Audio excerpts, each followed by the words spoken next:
My name is Winter Collins, and the day I came home to my own condo and got told to move out was the day I stopped playing the good daughter. I had been on a work trip, proud because this place was paid for with my overtime and side jobs. I opened the door expecting quiet.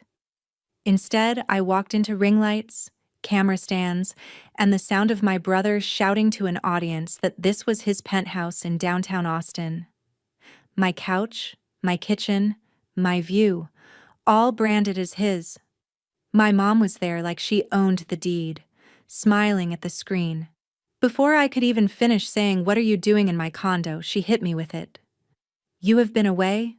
The place was just sitting here. Family has rights. Your brother needs a quiet space. You can grab your things and find somewhere else for a while."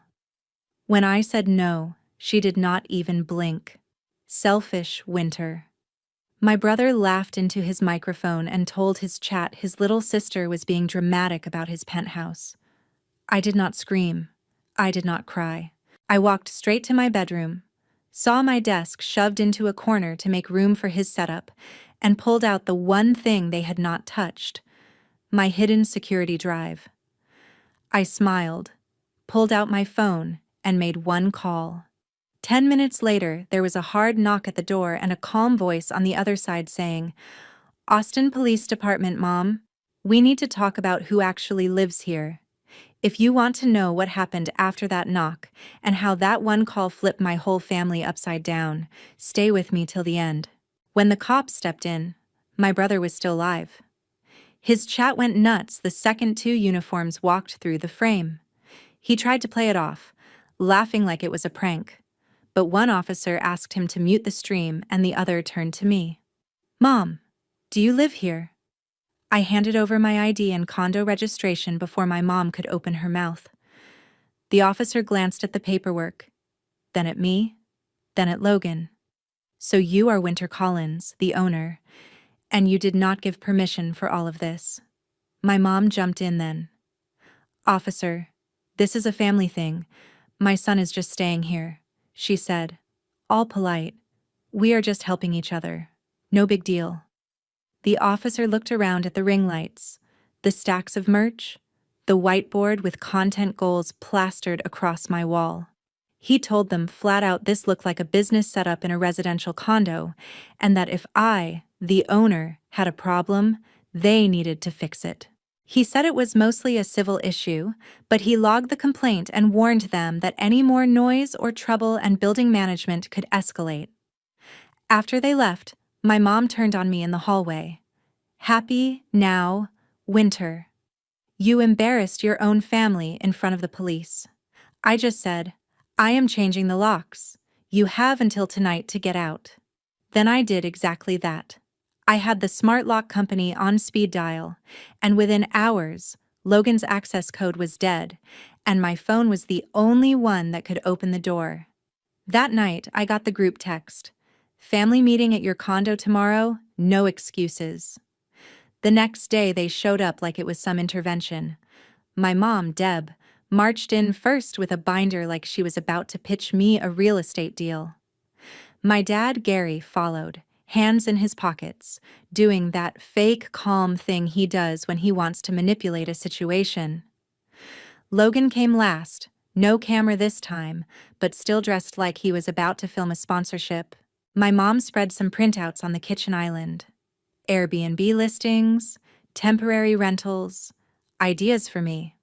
"So here is what we think makes the most sense," she said, like it was already decided. "You are traveling so much for work, Winter. You do not really need to be in the city all the time. There is a cute little furnished place in Round Rock you could rent for 6 months. Cheaper, quieter. Logan can keep using the condo downtown for his content. It is good exposure for the family." My dad nodded. "This streaming thing is real money now. He is about to sign with a travel brand. If he looks stable, successful, it helps everyone. You can come back on weekends. It is just for a while." I stared at them. "You are seriously asking me to move out of my own home so your golden boy can look rich on the internet?" Logan rolled his eyes. "It is not that deep, Winter." The condo was sitting empty. I turned it into something valuable. Family has rights, remember? When I did not answer, he smirked. Chat loved it, by the way. Penthouse content is killing. I pulled out my phone and opened his latest video. He had done a tour of my place, calling it my penthouse in downtown Austin, my skyline view, my office, my bar. He never mentioned my name. He told people he had bought the place with ad money. My stomach turned. I zoomed in on one frame and showed it to them. See this envelope on the counter? That is my bank statement. My mom brushed it off. Details. We are building something bigger here. You always said you wanted us to be okay. This is how. I laid out photos I had taken that morning. Scratches in the hardwood from his equipment, coffee stains on my leather couch, adhesive marks on the wall where he had ripped off panels to hang a giant neon logo. I pulled out an email on my phone from a bank I did not even use. Welcome to your new business checking account, Winter Collins. Only the account number was not one I recognized. Logan's face flickered for half a second. I kept going.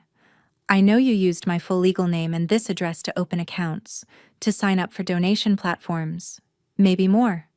He tried to laugh. It is just paperwork. You know how these platforms are. I just needed something verified. You hardly even live here. I did not trust myself to speak anymore, so I wrapped it up.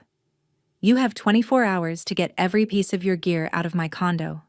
No more filming here. No more using my name or my address. After that, I am done talking.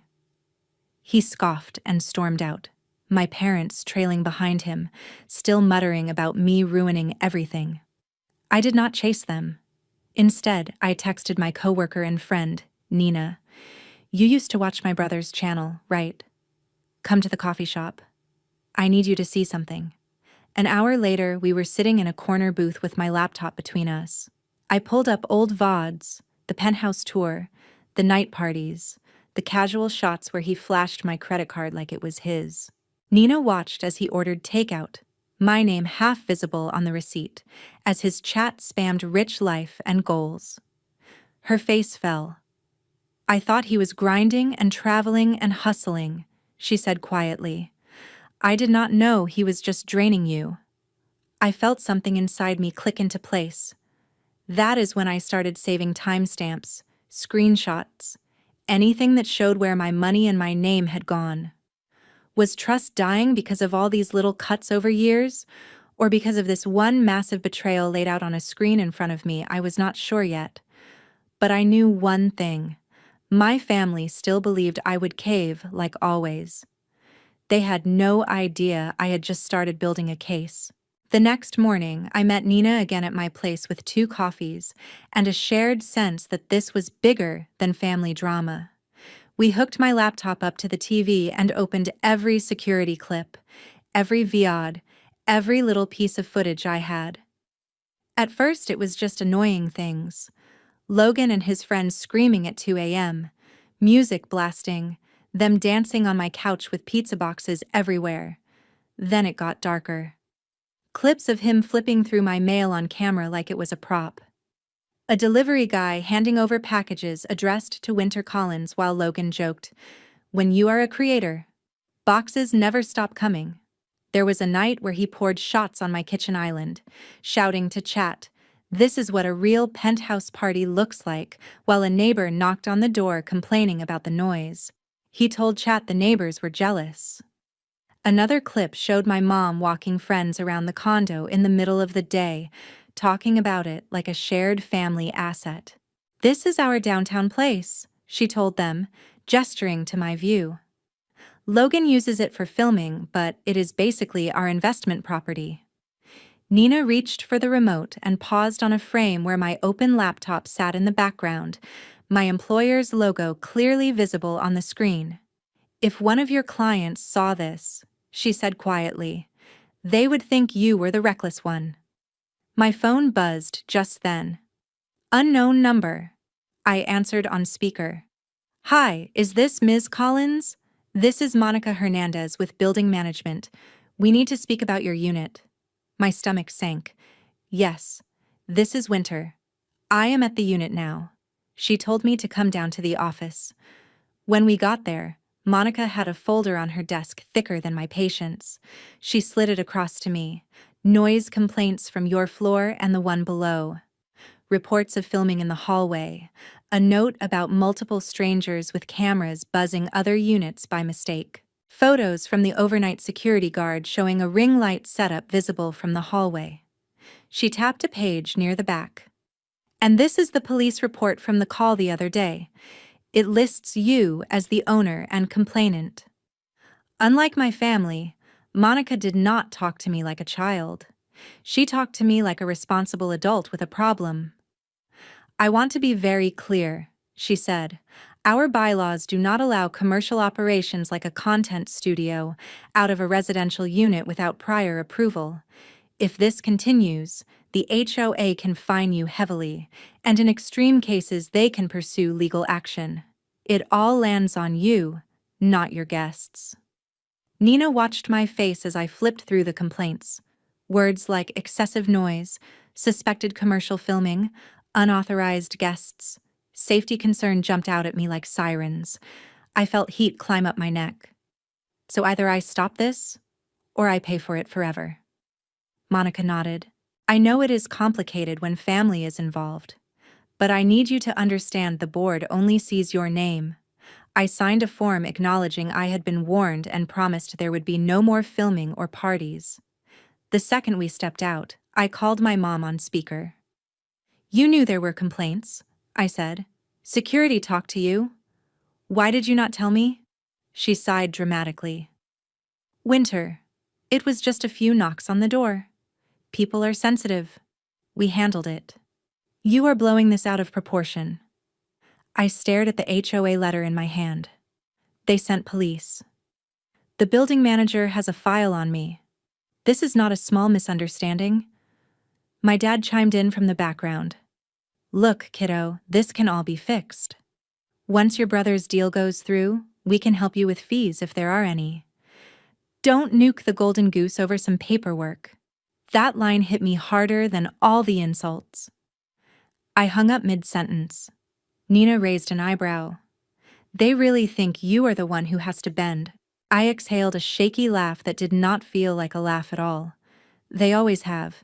Not this time. Back upstairs, we went back to work. I made a spreadsheet because that is what a cybersecurity engineer does when her life turns into a breach. Dates, times, dollar amounts. Uber Eats charges that were mine on paper but not in reality. Streaming donations hitting accounts opened under my name. Brand emails referencing the condo as his asset. Clips where he lied about ownership. Every incident that could show a pattern, not just a bad week. Nina watched me type. You know this is starting to look like more than just a family argument, right? She said. This is fraud, identity theft. You cannot talk them out of this. You need someone who speaks lawsuit. I looked at the pile of evidence on my screen and the folder from Monica on the table. For once, I did not feel crazy or overdramatic. I felt like the only sane person in a family that had decided my life was theirs to monetize. I opened my browser and typed in 3 words I never imagined I would need. Identity theft attorney, Austin. As the search results loaded, I felt something in me settle. I was done begging my family to respect me. I was about to let the law explain it for me. The first lawyer I called did not pick up. The second had an assistant who sounded bored.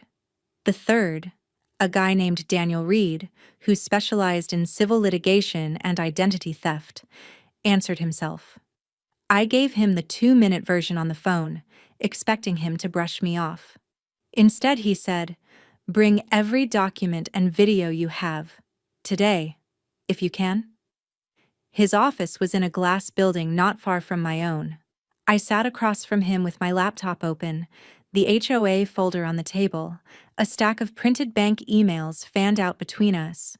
He watched the clips in silence, rewinding when Logan flashed my mail, pausing when he claimed on camera that he had bought the condo with his sponsor money. When we got to the part where the bank welcomed me to a business account I had never opened, Daniel leaned back in his chair. "Winter," he said slowly, "this is not just your brother crashing on your couch too long. This is unauthorized occupancy, misuse of your property, and misuse of your identity for financial gain. That is the polite way to say fraud." My stomach knotted, even though I already knew it in my bones. "What do I do?" I asked. He picked up a pen. "First, we document everything properly." He started a list as he spoke. "Civil side, we file a complaint for damages to the condo and wrongful use of your home as a commercial set. We send a cease and desist letter demanding he stop using your name, your address, your image, and your property in his content. We include your parents because they clearly facilitated this. On the criminal side, we alert the bank and platforms that the accounts were opened under false pretenses, and we send a letter to any brand he has lied to using your condo as his asset." I swallowed. "That sounds nuclear." Daniel met my eyes. "Your family lit the fuse when they decided your life was a prop. You are just choosing not to stand in the blast zone." He drafted the letter while I watched, his language precise and cold. By the time I left his office, Logan and my parents each had an email and a physical copy on the way, laying out in black and white what they had done and what would happen if they did not stop. "There was one more thing," Daniel said as I was about to walk out. "Given the police were already called and given the level of hostility in some of these clips, I am going to petition the court for a temporary protective order. It will say he has to stay away from you and your condo. It is both a shield and a very loud message that you are done being their doormat." 2 days later, I found out what that looked like in real life.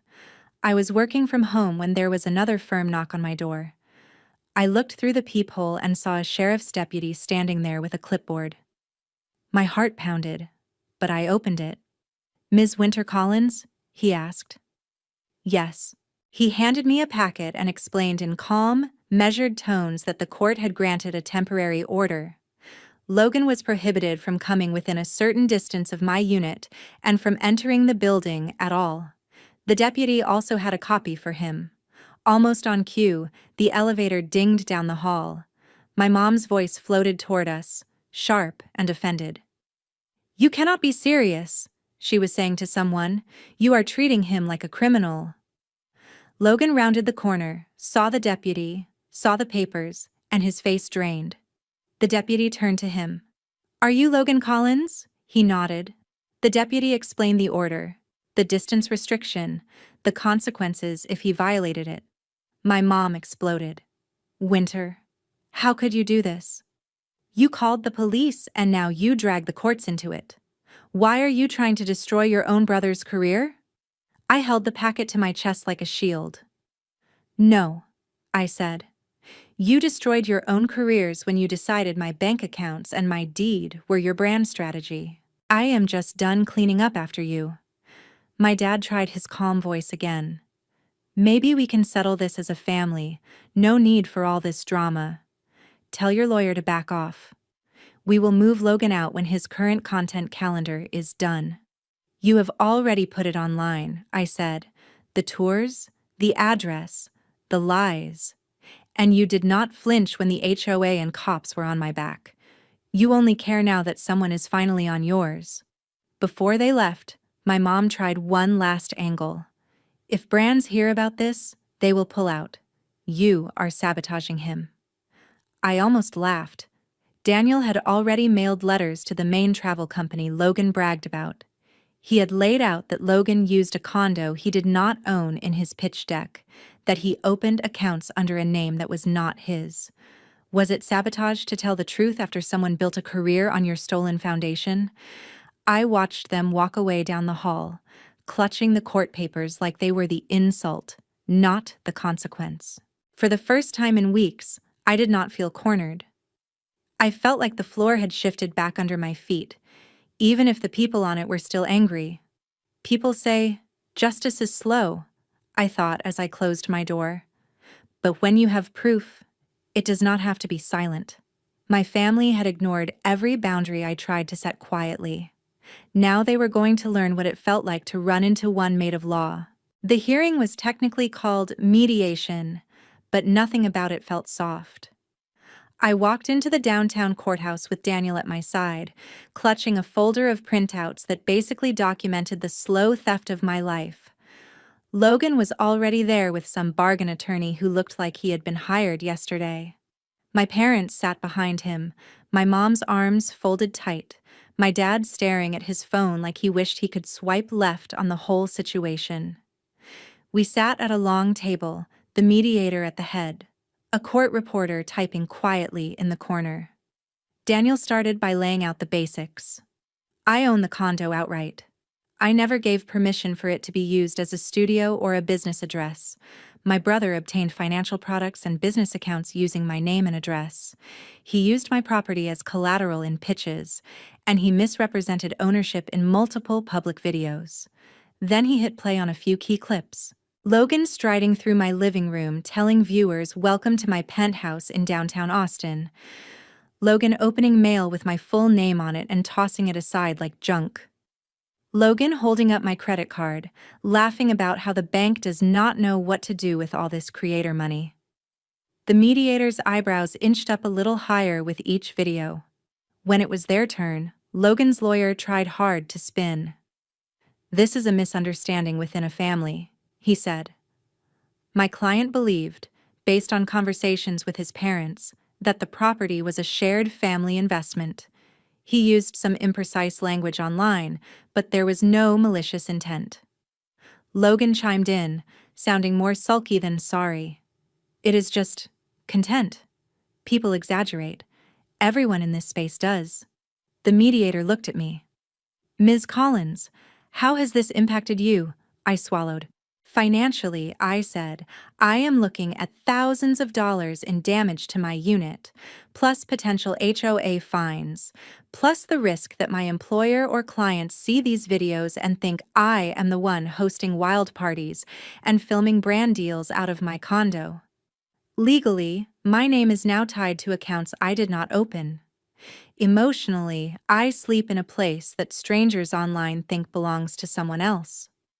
My own family treated my home like a set, and my bank account like a donation link.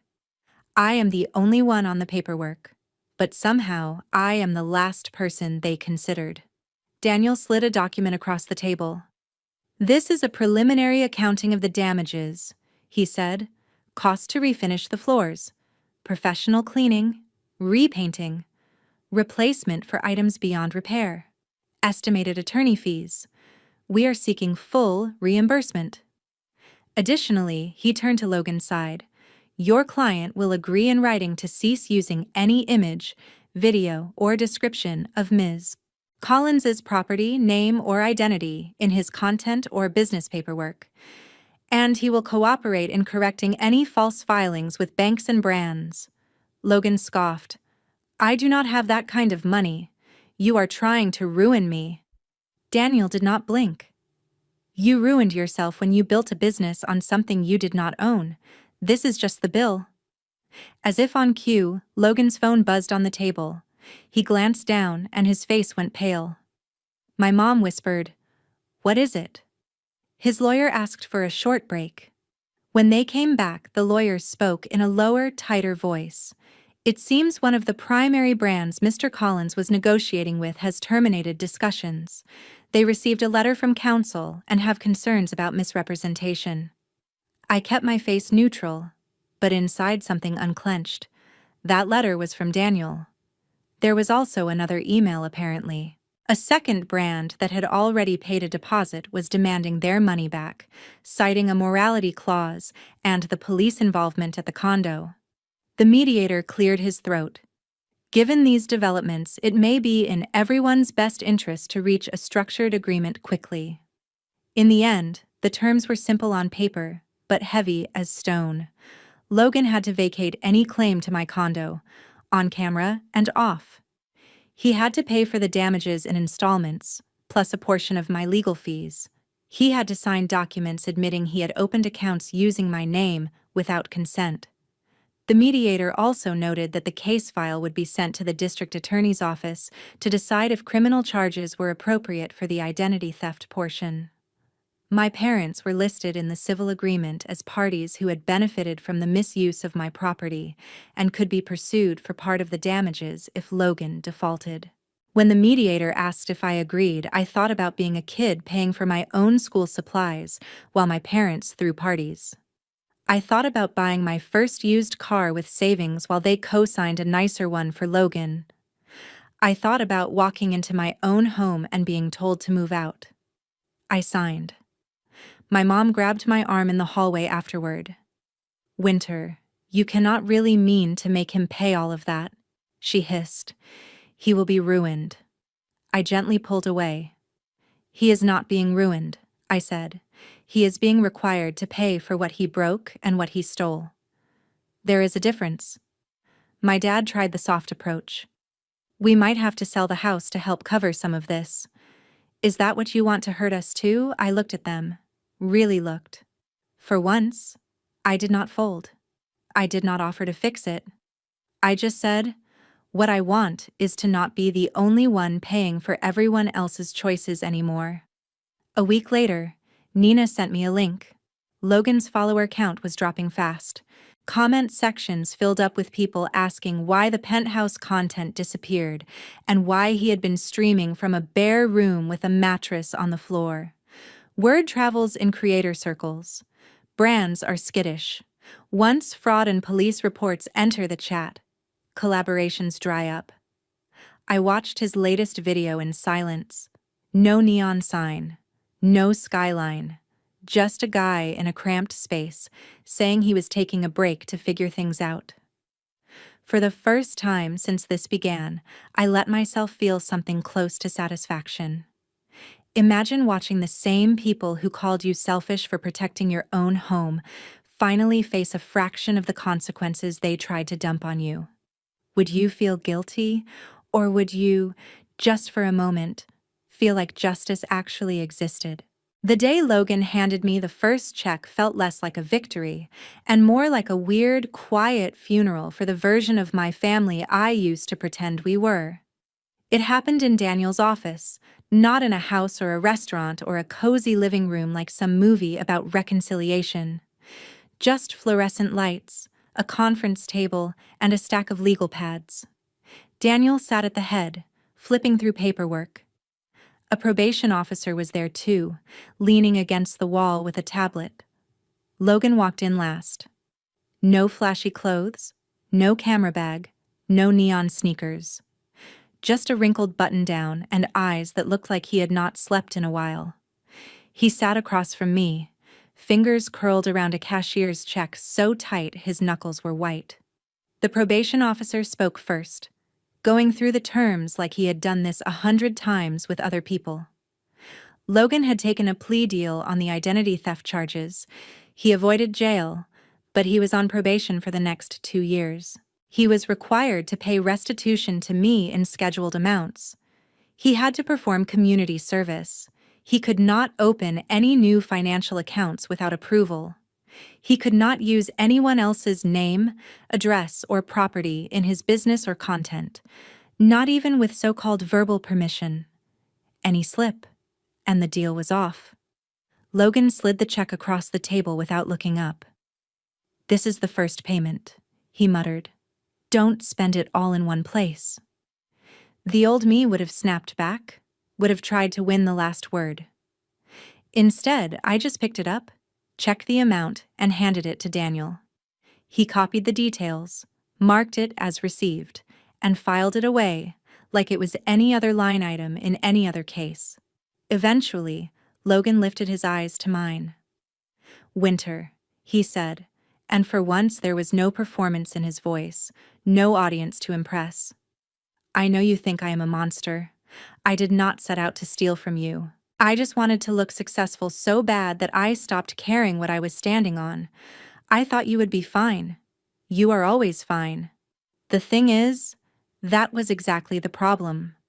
I had been the one who was fine for so long that they truly believed I was a resource, not a person." I could see the weight of it starting to land on him now that sponsors were gone and followers had moved on. I am living in a shared place out past the city limits, he went on. No lease in my name yet. Nobody really wants to rent to the guy with a fresh fraud case on his record. I am working at an electronics store, selling cameras I used to unbox for fun on stream. Customers have no idea who I am. Maybe that is better. He swallowed hard. I know this does not make up for anything, but I am sorry. I am sorry I used your name. I am sorry I treated your condo like a set. I am sorry I laughed when Mom told you to move out. I did not say it was okay. I did not tell him I forgave him. I just said, I believe you are sorry. That is not the same thing as trusting you. He nodded, like he had expected that. The probation officer cleared his throat and went over the last bullet points. Any contact between us had to stay civil. No showing up at my home or job. No online posts hinting that I wronged him. When they left, I watched from the window as Logan climbed into the passenger seat of a dented car instead of his old sponsored SUV. He looked smaller somehow, not just physically, but like the idea of him I had carried around my whole life had finally shrunk down to human size. Later, my parents tried their own version of that meeting, this time without lawyers present. They called from the tiny apartment they had downgraded to after selling their house. The background was cluttered and dim, a far cry from the glossy space they used to brag about. My mom was still angry, but underneath I could hear something like fear. Your brother is struggling, Winter, she said. We are all struggling. We cannot go to the same church anymore without people whispering. Dad's old golf buddies do not return calls. This followed us. I almost reminded her that they were the ones who tied their image to his fake success, that they had chosen the pedestal he fell from. Instead, I said quietly that I was sorry they were hurting and that I hoped they would figure out how to rebuild without using me as the foundation next time. My dad asked if there was any way we could all sit down, maybe film some kind of joint statement, clear the air, help Logan rebuild his brand while showing we are still united as a family. He framed it like a healing thing, but I heard the old pattern underneath. Turn our pain into content. Turn my boundaries into a storyline. I told him no. No cameras, no statements, no public narrative where I am the villain who forgave too late or the saint who forgave too early. If there is any rebuilding, it happens off screen. He did not like that answer. My mom accused me of clinging to resentment, of choosing pride over family. Maybe from the outside, it did look like pride. From the inside, it felt like survival. Some people only realize they have gone too far when the judge signs the papers and the sponsors walk away. Some only cry when the cameras are off and the handcuffs stay on someone else's belt, but do not feel far anymore.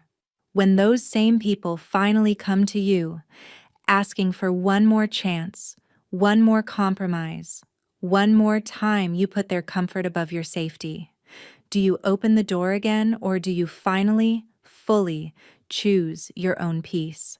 A few months later, my condo finally felt like mine again. The neon reflections were gone from the windows at night. The walls were repainted, the hardwood floors refinished, the dents and scratches erased. I upgraded my security system, not because I was afraid of strangers, but because I had learned the hard way that sometimes the real threat comes with a spare key and your last name. My days went back to something that looked normal on the outside.